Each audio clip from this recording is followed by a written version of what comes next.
actions are a tell on your beliefs. And so if you're like we started off the podcast by talking about this guy who I talked to just before the interview here, and he was asking me, am I ready? Now, he hadn't taken any action steps in the direction of the final step of his dream. So that was telling me that he had limiting beliefs. So how are your actions a tell on what you're doing? If you're not making more investment in your business, it's probably a tell that you have some limiting beliefs around this business getting to be a 7 or 8 figure business. So there was no leverage in her business model. So I could see that she would max out around $200,000 a year. Like that's not a business, right? So if she wanted to create a real business, she needed to create leverage and the correct pricing. So we adjusted the pricing and then we created leverage. And what was great is that she would do this affirmation, you know, at the end of the sales call. So get her comfortable with the investment on my program is $5,000. The investment on my program is $5,000. So because she would be confident enough to say it, because in the Right. beginning she's like, wait, I can't say that, like 3,000 is a lot. So we worked on the mindset there, the money mindset piece. Then we created leverage in the business model. And what was really cool is within the 3 months of coaching, she had tripled her annualized revenues for that period of time compared to the prior 3 months. Hi, I'm Matt Levenhagen, founder of Unified Web Design, Unified Plugins, and your host of the Builders Podcast. Here on The Builders, our goal is to uncover the first principles behind building businesses, products, and services. If you're new here, don't forget to subscribe or follow wherever you're listening. And if you find value in our content, a like, share, or review is always appreciated. Let's dive in and explore the roots of innovation and progress together. Hello, everybody. Welcome to another The Builders. Today, we are joined again by Joel Salomon. Welcome back to the show, Joel. Thank you so much for having me, Matt. It's definitely a pleasure and an honor to be here. Thank you. An honor, too. Wow. It's an honor to have you, sir. This is not Joel's first rodeo. He's been here 4 other times. In fact, I can give you the episode numbers: 138, 144, 156, and 186. And we've talked about all kinds of things. We were talking about mindset. We have talked about mindset a little bit. We're going to talk more about mindset today in a couple episodes. Making budgeting fun was one of them. And navigating economic uncertainty was another. But mindset was in that one too.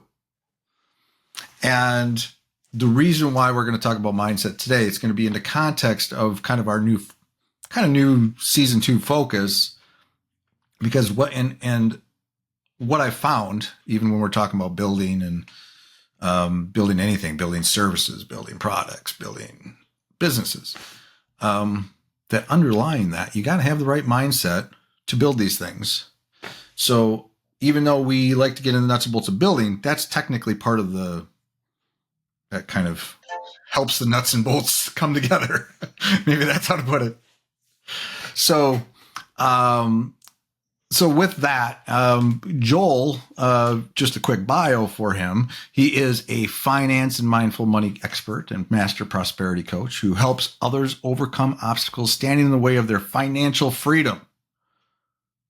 Is that good? Does that sound like That's still true? Anything to add? It's still true after all this time? That's awesome. So, well, why don't we first give you just a few minutes, kind of give everybody, if they haven't listened to past episodes when you've been on here, kind of a little bit of your background and who you are, what you've done, maybe a 5-10 minute encapsulation of that. And then, and then how you've kind of landed doing what we're doing today. And then we're going to talk about, have some real stories about individuals that you have helped maybe get that edge they need through your help and training, and probably mindset has something to do with that. and some success stories and things like that. So with that, I'll throw it to you, Joel. Thank you, Matt. So I started my career in the financial services industry as an actuary. Some of you may know the difference between an actuary and an accountant. An actuary looks at his feet when he talks to you, and an accountant looks at your feet when they talk to you. And That's not the first time I've heard that joke. they say an actuary is an accountant with charisma. Mm-hmm. Yeah. So yeah, but I'm not the typical actuary. I did go through all the exams. I am a fellow of the Society of Actuaries, and while I was doing that, I realized that that wasn't my true dream. And my true dream was to manage money. Oh, And I went on a journey to figure out how to do that. Took me 15 years. I teach my clients now hashtag doubt the doubt, have faith in the dream. But everyone I talked to said, you can't do it. It's impossible. You're an actuary. You're a behind the scenes guy. You don't have any experience. You don't have an MBA in finance. Forget it.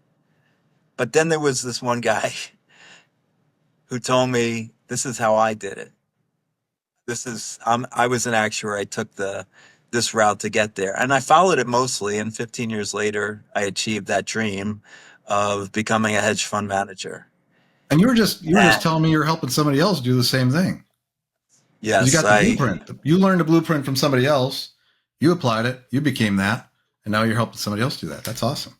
exactly. So that was actually one of my early clients who came to me and said, I read the article you wrote in the actuary, and I'm an actuary, but I really want to get into stock analysis and stock picking and managing stock portfolios. How can I do that? So he was an early client, and I have helped a few people move to their dream job, but it's not my core coaching Right. program that I have.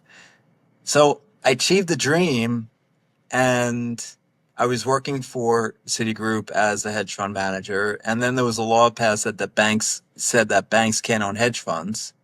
So we were all laid off, which actually gave me the kick in the butt to start my own fund, which I started in 2013 called Salomon Capital, named after my daughters, Lauren and Morgan. And I might still be doing that today, but I went to a personal development course in the end of 2015. It was a 3.5 day course. And I went because I wanted to better understand how to market the fund. Hmm. And so what happened there though was there was a guy standing on stage pitching stock options to 200 people as the only way to get rich. And he said, you don't need much time. You don't need much money. This is how the rich people get rich. Options are essentially risk free. I was sick to my stomach. There were people tapping me on the shoulder. Was Joel, does this make sense? Are options really risk free? So after he was done, we went out of the auditorium. I told him, please don't do this. He has no idea about any of you individually. And most importantly, no idea about your belief that you could become rich using stock options. See, out of the 200 people, a handful, maybe five, we're going to get rich using stock options. The rest, we're going to get rich a lot of other different ways. Maybe through crypto, or maybe through their own business, or maybe through stocks, or maybe through real estate. And so that night I went home, couldn't sleep. It was 3:34 in the morning, and it hit me. I jumped out of bed. I quickly got dressed. I was at my office in Midtown Manhattan at 54th and 6th Avenue before the sun rose. And I sent an email to my investors telling them I'm giving them their money back. I'm shutting down my fund. I figured out my true purpose on earth to teach people the truth about money. And that truth is that there's a million different ways to get rich. And building a business is probably the most fun, interesting, and exciting for most people. And I'm doing that. as well as teaching other methods like stocks or crypto or real estate. And as you alluded to, Matt, in the beginning of the podcast, I do all that, but I will tell you that if you don't have a solid foundation and mindset, then your business is not going to be successful. And if you're investing, you're going to be selling when you should be buying and buying when you should be selling. In fact, the guy I was just talking to before we got on the podcast, who is one step away now from living that dream that I helped coach him towards, from actuary to equity analyst, now one step away from money manager. He asked me, he said to me, Joel, am I ready? Do you think I'm ready? And I will tell you that's a mindset. Because I will tell you, I've done many things in my life, including my first podcast 6 years ago, and I wasn't ready. And I told him, David, you're not ready, but do it anyway. Do it anyway. Yeah. Yeah. Yes. Yes. That seems like a big secret here to success is you're never going to feel ready, right? You're never going to be, all your ducks are not always ever going to be all in a row. There's always going to be something lacking, but you do it anyway. You just dive in, and those things will either fall into place or you'll just figure it out, right? Have you ever seen Mama Duck? Which one? She, The one that's having a hard time getting her chiclets across the street, or well, what? Duck just goes. She doesn't wait for all the baby ducks to line up. With She just chiclets, I goes. guess they would be ducklets. Sorry. She knows that they're gonna line up and eventually Yeah. follow suit, Yeah. but she just goes. And so that's the analogy. Just go. It's You're so not going to funny. be here. I keep interrupting you, but I Yeah, just literally saw a YouTube video about these. They were helping the ducks up under the curb. Some force came along, but the mother duck was already like many feet away. She's just going along. So that'll be. She's not even looking back. She doesn't even care that there's a human helping her. exactly. Yeah. So mindset is so critical in everything you do. And so you're starting a business or you're even a few years in, and then there's a hiccup. And I think we've talked about this in the past, but I have clients examples of this. Or, or they're just starting out and they're like, where do I, I don't know if, I'd love to do this, but this is my vision. Can I make money doing it? A lot of clients I have are spiritual entrepreneurs. And so growing up, they were taught, well, if you're spiritual, you can't be rich. It's those evil rich people. But if you're a good soul, you can't be rich. So a lot of them are not charging an appropriate price for their service. I was working with a Reiki master 2 years ago, and she came to me and she said, yeah, I charge $100 per session. I said, do you know how many people you need to sustain a business at $100 a $100. session? I said to her, why don't you create a program? Minimum $3,000 for 3 months. And then at least if you have 10 people come in a month, you have a real business. If you have 10 people you're charging $100 to, you got 1,000, which is making 12,000 a year. And it's the same amount of work, right? Same amount of work. Yeah. And so creating programs and charging the appropriate price, I told her what she's doing is she's helping clients create their dreams, and their dreams are priceless.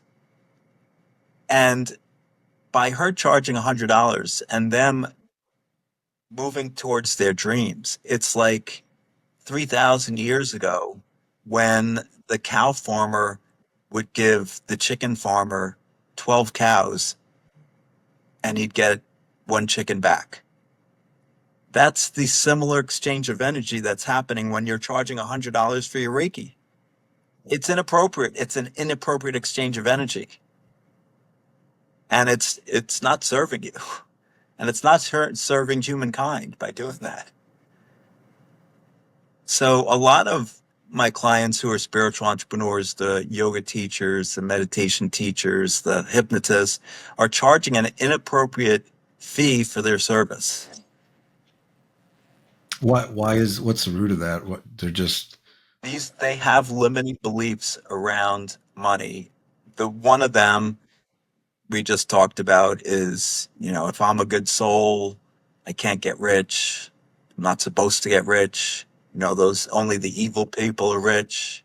So it comes back to limiting beliefs around money. Some people, I, or maybe almost all of us, have hidden limiting beliefs.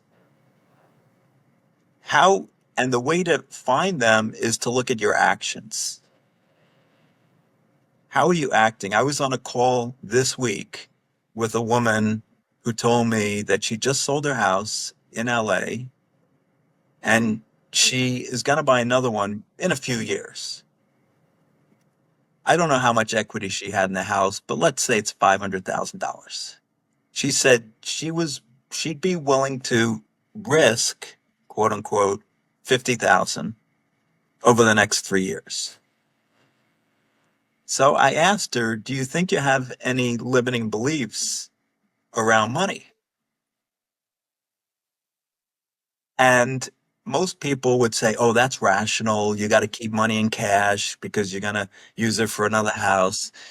Well, I will tell you that 400, I'm just assuming it could have been it could have been 5 million. I don't know how much she sold her house for, but let's say it's minimum 500,000. She's keeping that money in cash, earning -3% because of inflation. And I don't know, some may say inflation's 8 or 10 or 12, depending on how many eggs you buy these days. right. Yeah, for sure. That is taking risk. By keeping it in cash for the next 3 years, you're taking significant risk. You're not outpacing inflation for sure. And then we started talking about real estate. And because I can teach real estate or stocks or crypto or growing your business with strategies and mindset. And so she said, well, I'm looking for a really good return, at least 50 to 100%. You can't get that in real estate in the next 3 years. Definitely not in California. Maybe so, but I will tell you that's a limiting belief. I will tell you there's at least one real estate property somewhere in California that's going to go up 100% in the next 3 years. At least Yeah. one. Yeah. Now, finding it may be difficult, but it's not impossible. But if you assume that it is impossible, then it will be. And if you, yes, Yeah, no. Well, I was just going to say, like, and this can apply to any business. And I just think, I always try to think as I'm talking to like yourself or anybody, like, that's why I love having a podcast. I'm like, did I do that in this business? Oh, I remember that. Yeah, this plays right into what I learned or what I'm struggling with or whatever it is. But yeah, I remember, just to use a basic example myself, like for web design, right? Building websites, like what you can charge for building a website. Now I can tell you that more than 10, 15 years ago, I would have been hard pressed to charge you more than $500 for a website, probably, because I had these, number one, lack of experience, not knowing what I could charge, but also just, these limiting kind of beliefs that I was even worth or worthy to charge more or whatever. But as time progresses, then I got to this stage where I can charge $5,000 for a website, and I would never be able to. I remember looking at a website once; they were selling websites for $10,000. I said, "That is wild. They must be an amazing agency to be able to charge those rates. I mean, how are they even doing that?" I'm like, I'll never be able to do that. Well, I will fast forward today and tell you that we sell websites for more than $10,000. But that's something that these barriers is like barriers just of beliefs or whatever, just I broke through them in different ways. And it sounds like the same for what you're describing is that's kind of the key here is you're going to help that person now like break through that in some way. And what typically, like in this case you're describing, like what typically did, or how did you help this person work through that? So there are a number of ways to shift limiting beliefs to empowering beliefs. So first of all, you can say affirmations. And affirmations maybe have gotten a bad rap, but I will tell you that they work. And there's two ways to use affirmations to reprogram your brain. One is to say something you don't absolutely believe in till you trick your subconscious into believing it. So you could say one of the limiting beliefs, for example, we talked about is you can't be spiritual and rich. You could say, I absolutely deserve to be rich and be a good soul at the same time. Or I I know lots of people who are good souls and rich, and I can be one too. So shifting the limiting to empowering, what I recommend is saying the affirmation in the past or present tense. I deserve, not I will deserve to be Yeah. rich or and spiritual in the future at some point many years from now. Putting your name in it is helpful. Saying it out loud is helpful. Now that's one way. The second way is to actually put it into the future because you don't believe it today at all. So when I stylize or personalize affirmations for my clients, I say to them, what's your belief level from 1 to 10 in this statement? For example, I am an excellent money manager. What's your belief level from 1 to 10? 10 absolute faith, 1 massive doubt. Now, if you're not an 8, 9, or 10, I recommend not saying I am an excellent money manager Yeah. because this is what's going on. Now you will get through this over time, but it may take 2 years of saying it every single day to break through that limiting, that conscious mind that's saying that's BS. And To BS get to doesn't. that eight or nine or 10. Yeah. Yes. So soften it. Soon, I will be an excellent money manager. I'm on my way to becoming an excellent money manager. I allow myself to be an excellent money manager. And then after you said that for maybe a few weeks or months, you could say, you know what? I do believe that I am an excellent money manager, or I'm on my way to being, and so say it in the present tense or past tense. So I had a client that came to me and had difficulty saying that. And so we softened it. And then a few months later, he said, you know what, Joel, I'm comfortable saying it now. So So kind of easing those are into it. two. Yeah. Yeah. Yeah. So affirmations is one way. Another is acting as if what you want to happen has already happened. So you want to generate $1 million of annual after-tax earnings for your business each year. If that had already happened in 2024, how would you be acting right now? Who would you be hiring? What vendors would you be offloading some business to? Do the research. Interview them. Act as if you're about to be at that level. Now, you don't have to hire them yet, Oh, so you're but you just preparing. You're kind of preparing yourself, preparing. acting as if it's on its way. When I started my hedge fund in 2013, I literally had to go out to investors and show them a business plan. By the way, a lot of spiritual entrepreneurs don't have business plans. We could talk about that next. So I created a business plan and I had all the numbers, my 3 to 5 year plan. I had a presentation with all the boxes filled for my chief financial officer, chief technology officer, chief operating officer, all the analysts, the marketing people. I had the assets under management I was managing 3 years out. And this was my business plan. And I had the numbers, and I was acting as if I didn't have 250 million of assets under management, but Right. I was going out and asking people to invest with me as if we were going to get there in a few years. So, by the way, every business does this. Yeah. Every startup, Series A is looking for money. They're putting together a plan as if they're already where they want to be. Yes. So how can you act as if what you want to happen has already happened? So number one is affirmations. Number two is acting as if. Have you see if you're watching this? I'm looking to the side here because I'm actually pulling something up right now.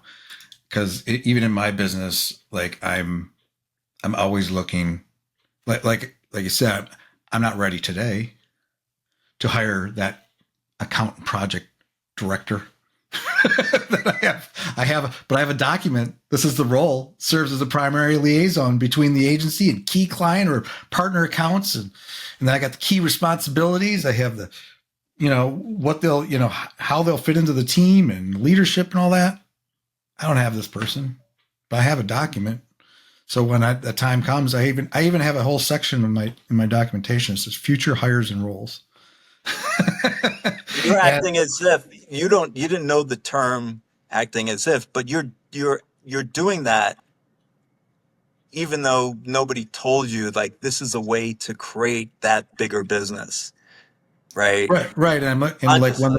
when that big contract or whatever lands on my desk that requires it, I already kind of in my head already kind of can visualize what the team I need to put together for that when it happens, Right. because it will happen. Right, exactly.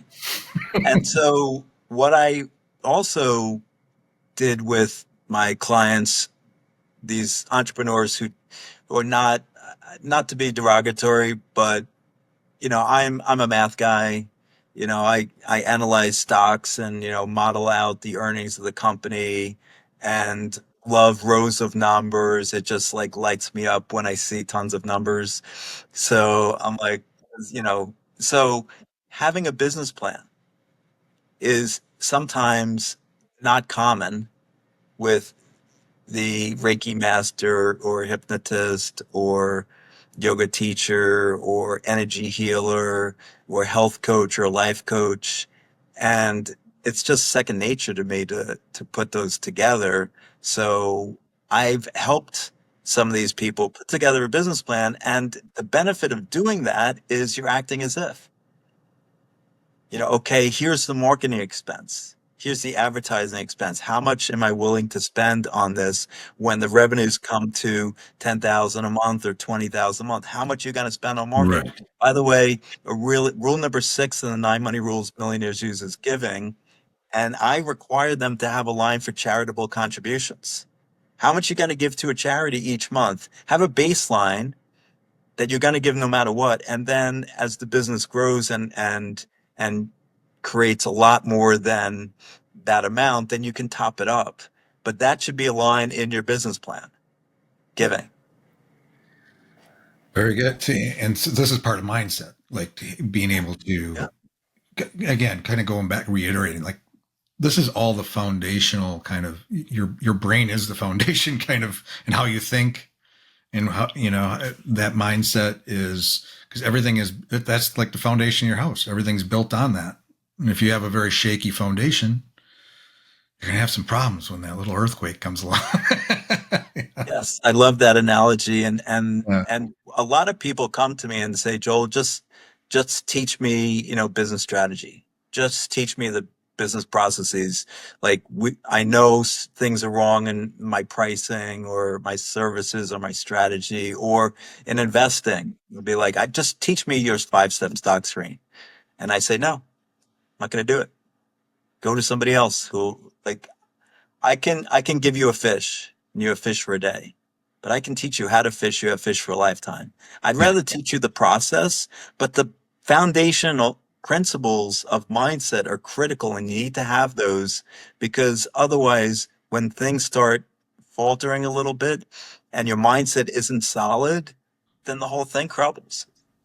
So, so if anybody's been on the web or anywhere, we've heard of mindset before. Like, how do you overall define what all goes into mindset? Like, we're talking about this aspect of it, but what are the other elements of mindset? Like, if you would create a Yes. framework for it.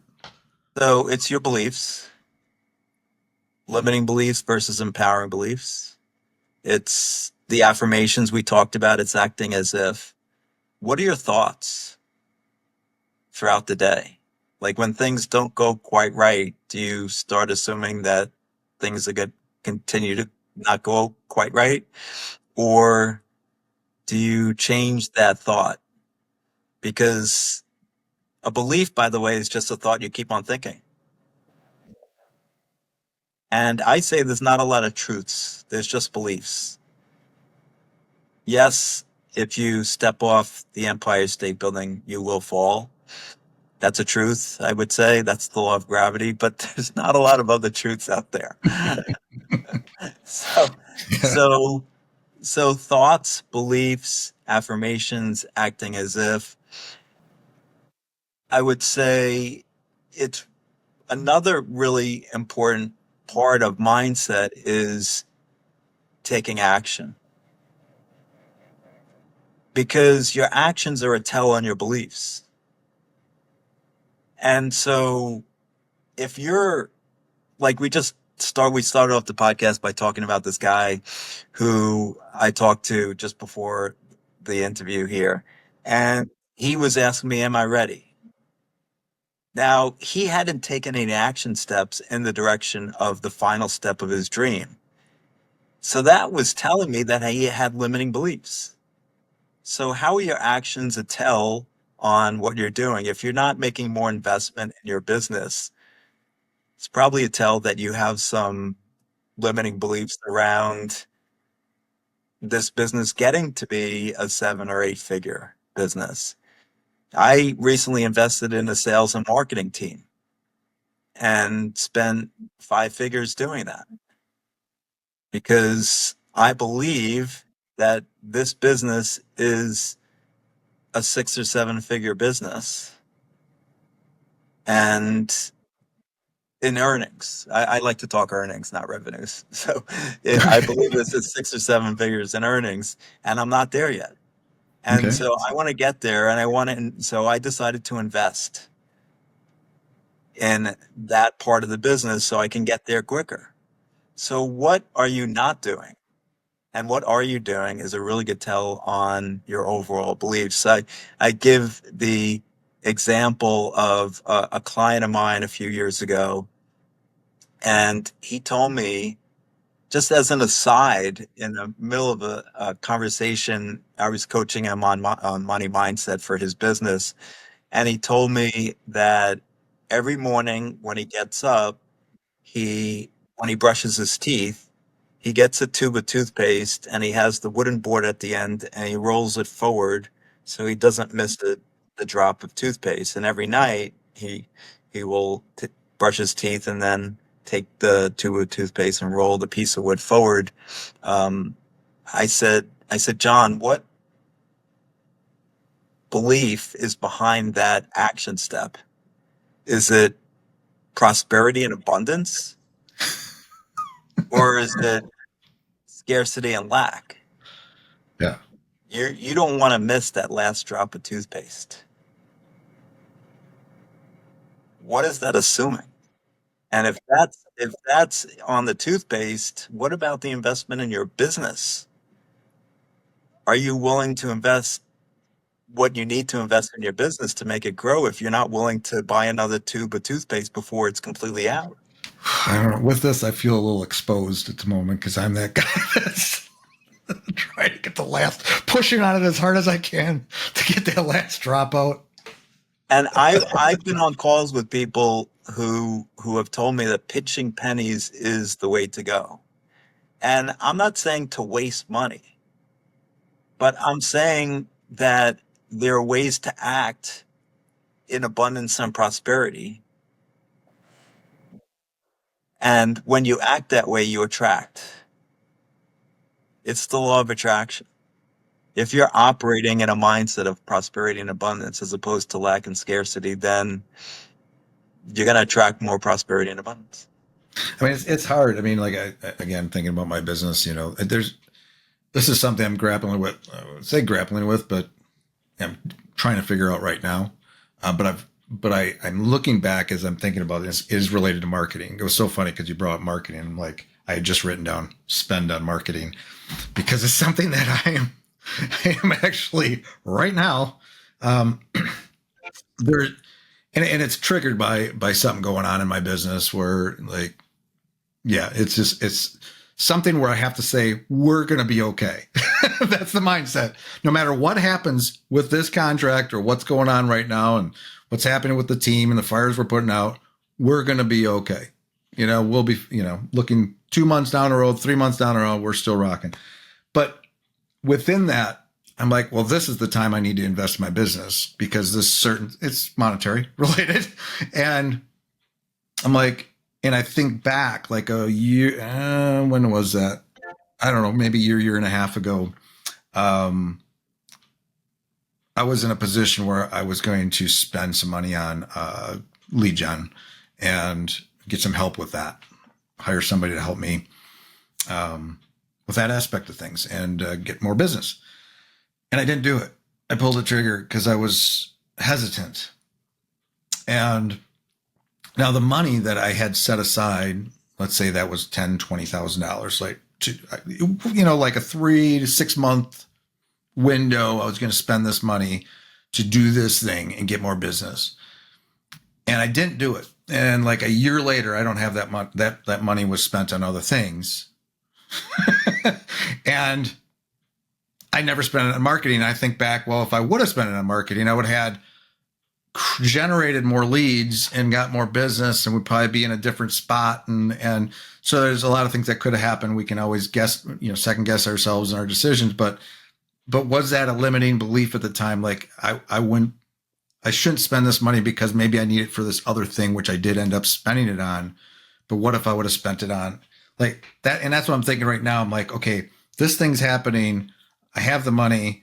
Maybe I do this because I should have the abundance mindset. I should be like, we are able to do this. We're going to get the business. It's going to pay for the, more than pay for this cost, So that's like, we all deal like in business. We're always making these decisions. It's so easy to want to squeeze out that last drop of toothpaste or to just be careful with our spending. And at the same time, that's the only way you really can make major progress, right? And have those big breakthroughs and to grow. I mean, you're not going to get a great return unless you take quote unquote risk. Yeah. I wouldn't call it risk. I would call it taking action, taking inspired action, and hashtag doubt the doubt. Yeah. Have faith in the dream. Don't have faith in the doubt. Well, I ended up I was going to have somebody do this for me. And I'm like, well, we can do it in-house. We'll try to do it in-house and basically like cold calling kind of stuff, cold email, whatever. And we did. I mean, I had a framework and I did do it and I set up campaigns and I did all this stuff. That takes time. Or I could have hired somebody to do that because we failed at it. They knew what they were doing. There's always these things. It's very interesting. And like I said, I mean, the foundation though is just like having the courage and to take that risk. And that's hard, especially if you're, you got responsibilities. You don't want to risk that money because you also, you can visualize, well, what if I lose it all? What is my life like? What is my wife going to say? Yes. Well, that's negative visualization as opposed to positive visualization. Yes. And I teach the positive. And also, I just wanted to mention this book, Who Not How, by Dr. Benjamin Hardy and Dan Sullivan. And it's a really important book. I'd highly recommend anyone who's watching to read it because it talks about delegation and what's your time worth versus others. So let's say your time is worth $1,000 an hour, and then you're doing these campaigns that you could hire somebody to do for $25 an hour, $50 an hour. That's a waste of $950 an hour of your time that you could be working on a client, fulfilling that client, getting that client is much more apt to be retained because you're working on that client, you're fulfilling the business, and then they stay longer, and that's sustainability and stickiness of the client, and then you're doing something to bring in more clients, but it's who not how. It's better to think about what's the value that I provide and what's my value and how can I outsource those things that are much lower value. Yeah, it's funny because, well, I went into it like I saw the numbers, how much it was going to cost us to hire some, outsource it. I'm like, well, what if I figured it out and then I built a team in house? But then you're still managed, even if you have people, to help you do this thing, you still have to oversee it, get it going. It does take, and you also have the skill gap or the Yes. learning curve. Like, we have to learn this from the ground, and we can do our study and research to figure out how to do it. Or you're going to have to experiment, or you outsource it to somebody that already has it figured out, has a process, has success or things to look at and be like, this is what we did for like actual case studies. um, but that's, yeah, 100%. Do you have any other examples, any other stories you want to share, that where you've taken somebody out of a dark place within there, where their mindset wasn't there, like everything else, maybe they were, because a lot of when you were describing before, where somebody wants you to just focus on strategy or they want to focus on it, but and a lot of people go into in a business, whether it's a spiritual business or anything, where it's like you got your craft, figured out your craft, and the business plan and all that comes. It's not really thought about. It's like just want to build my thing, do my thing. Um, but anyways, do you have any really one or two stories that you want to share? Well, one was a yoga teacher who really wasn't tracking her expenses. So when it came to tax time, her husband would get so upset because she'd have this box and receipt. I mean, this was like 3 years ago. I mean, we're not talking 2000 or 1998. Box of receipts, adding them up, calculator. I said, like, I mean, I'm not pitching any one particular service. I use QuickBooks. It's easy. You just like download all the credit card information right into QuickBooks. You set up the filters, and it's just like have something. I'm not. It doesn't have to be QuickBooks, but have something so that you're not literally at tax time calculating. I mean that. So having systematizing things is really critical, not just expenses, but revenues, systemizing the income and So how, you helped her get through this. yeah, we set it up together. We set up the filters, and this is an unusual thing. It hadn't happened before, but if somebody doesn't have things systematized, I'm like, I'll help you any way I can to make sure that your business is running smoothly. So it's who, not how.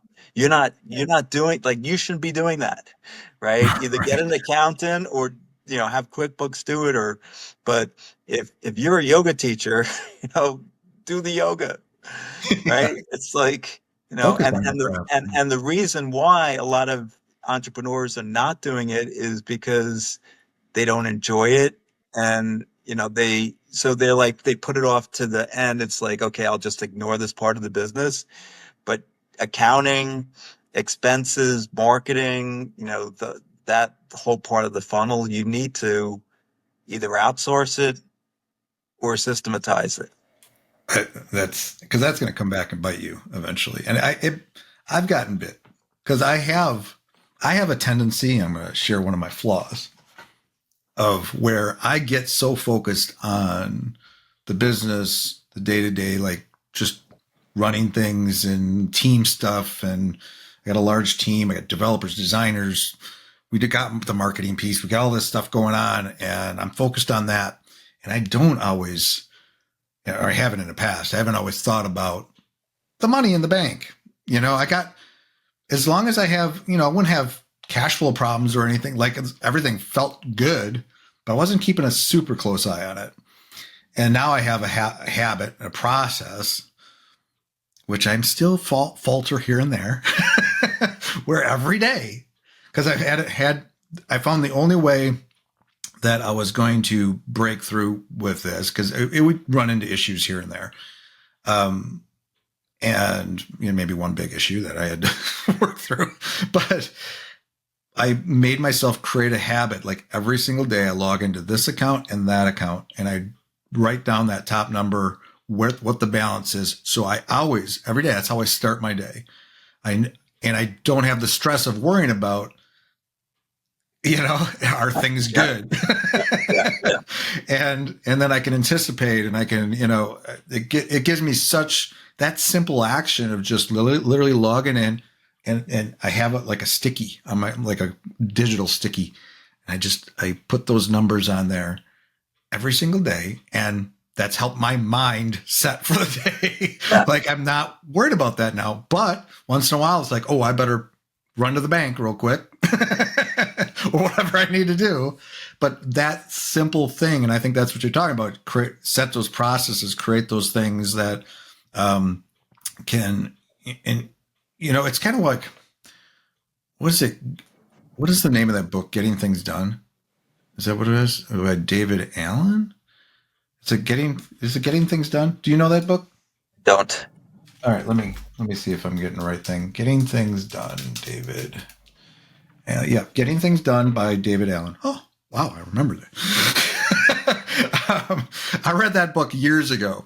But the reason I bring it up is because he's got, and it's been a long time, so hopefully I get this right, but he's got this inbox thing where it's basically the idea is you're going to just declutterify, get everything organized in your life. And you start with this inbox and you throw everything into this inbox and handle it. And that's how I feel like, with a lot of stuff that, you create that inbox. You're capturing everything, you're doing everything. That's a system that you have in place.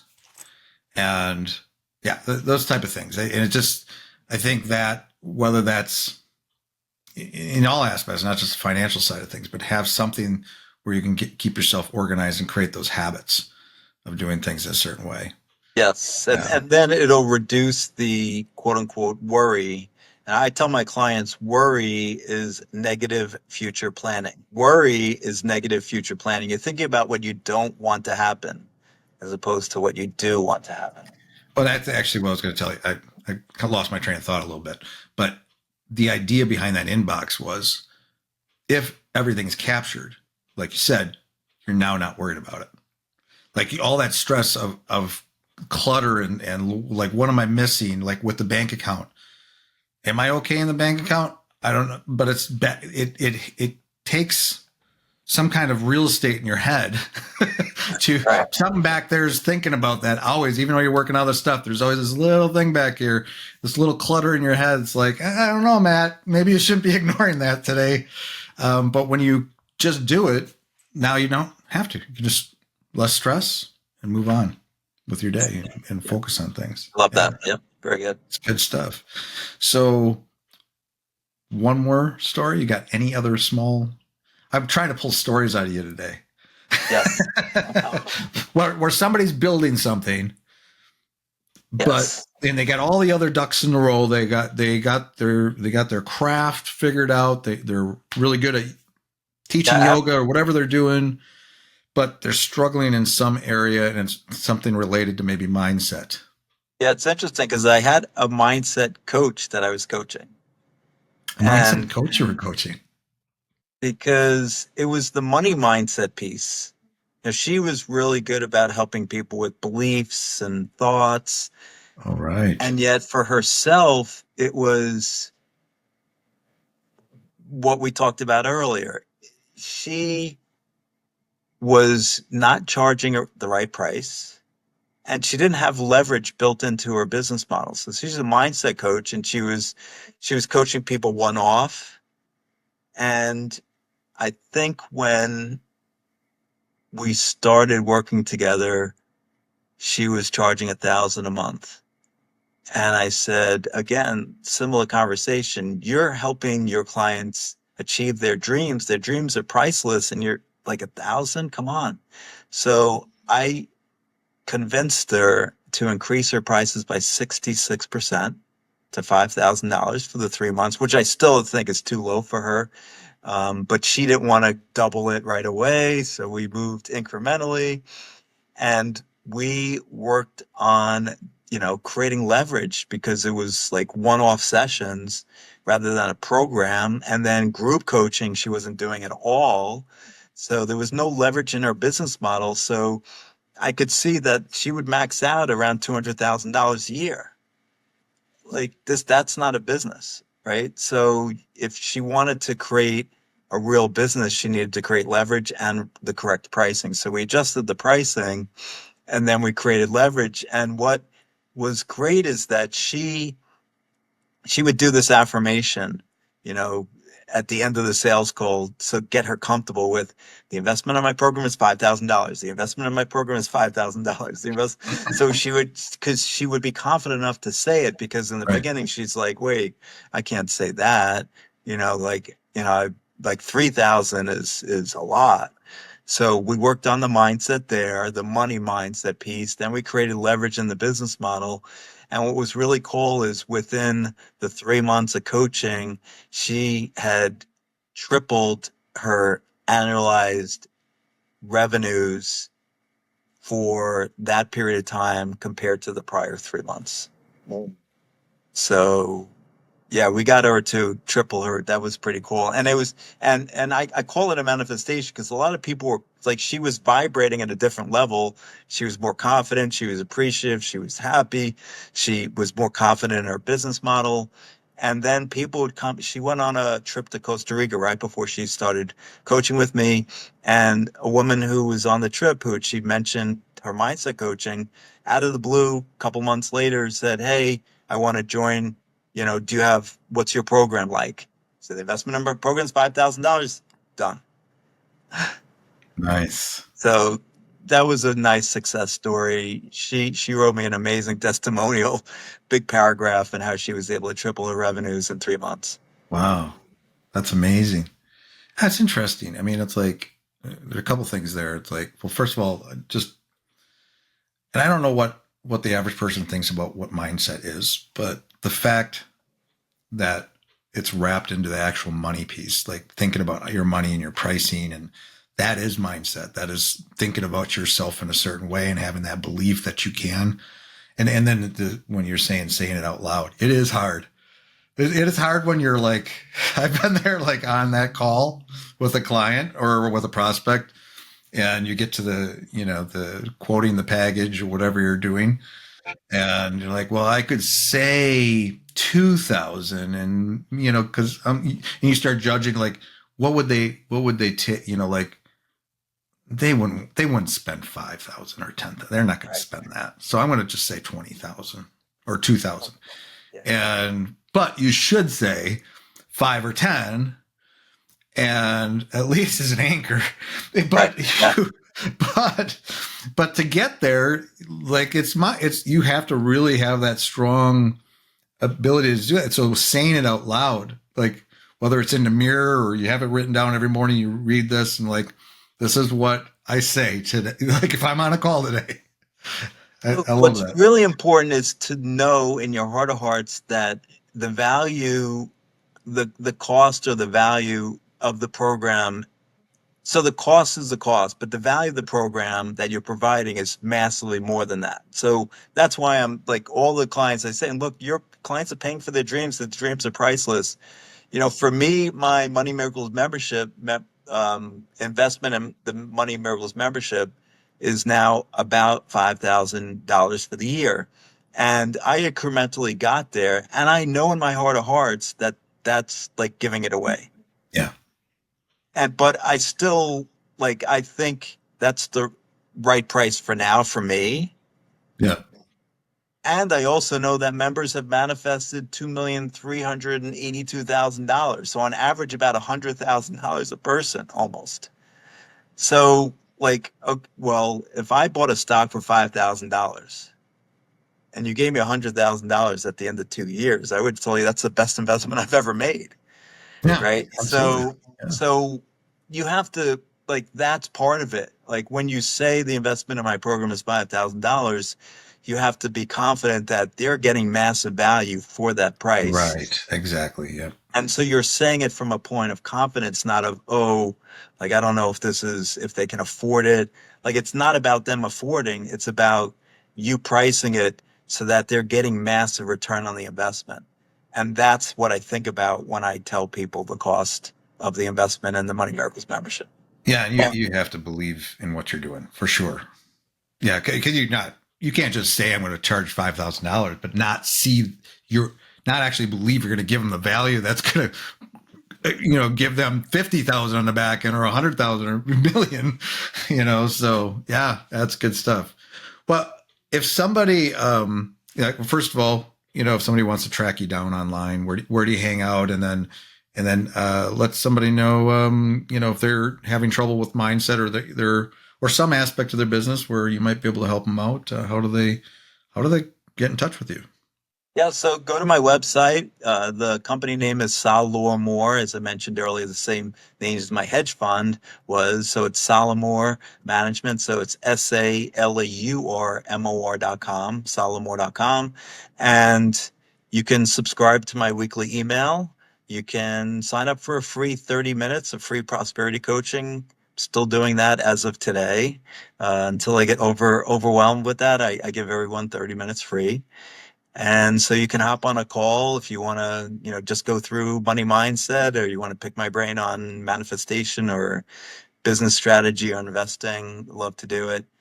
And yeah, sign up for my newsletter. We give a money tip each week. I give a powerful affirmation each week. I highlight a member of my network, and I give notes to the book I read that week. That's right. You do.